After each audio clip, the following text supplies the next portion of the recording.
નમસ્કાર દોસ્તો, નવા વિડીયોમાં તમારું સ્વાગત છે। તો આજે આપણે જાણીશું કે ફાર્મર રજિસ્ટ્રેશન કરી હોય તો તમે તેનું ડિટેલ્સ કેવી રીતે જાણો। તમારા ડેસ્કટોપ અથવા મોબાઈલમાં ક્રોમોમાં આવવાનું રહેશે। અહીંયા તમારે ગુજરાત ફાર્મર રજિસ્ટ્રેશન પર ક્લિક કરવાનું રહેશે। ક્લિક કરશો એટલે થોડોક સમય લાગશે।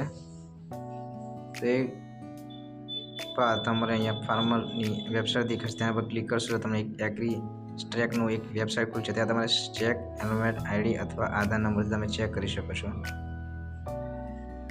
તો અહીંયા આધાર નંબર અથવા એનરોલમેન્ટ આઈડી તમારે નાખવાની રહેશે। તો નાખ્યા બાદ તમારે ચેક પર ક્લિક કરશો। અહીંયા ફક્ત જે ફાર્મર રજિસ્ટ્રેશન કરી તેનું સ્ટેટસ બતાવશે। ચેક પર ક્લિક કરશે। ચેક પર ક્લિક કરશો એટલે જે પણ વ્યક્તિને તમે રજિસ્ટ્રેશન કર્યું છે તેનું તમારે નામ જોવા મળશે। અહીંયા અપલોડ સ્ટેટસ જોવા મળશે। તો આમ તમે ફાર્મર રજિસ્ટ્રેશનનું સ્ટેટસ ચેક કરી શકો છો। તો વિડીયો જોવા માટે ધન્યવાદ। બીજા નવા વિડીયો મળશું, ત્યાં સુધી લાઈક કરો, સબસ્ક્રાઇબ કરો, શેર કરો। જય હિન્દ।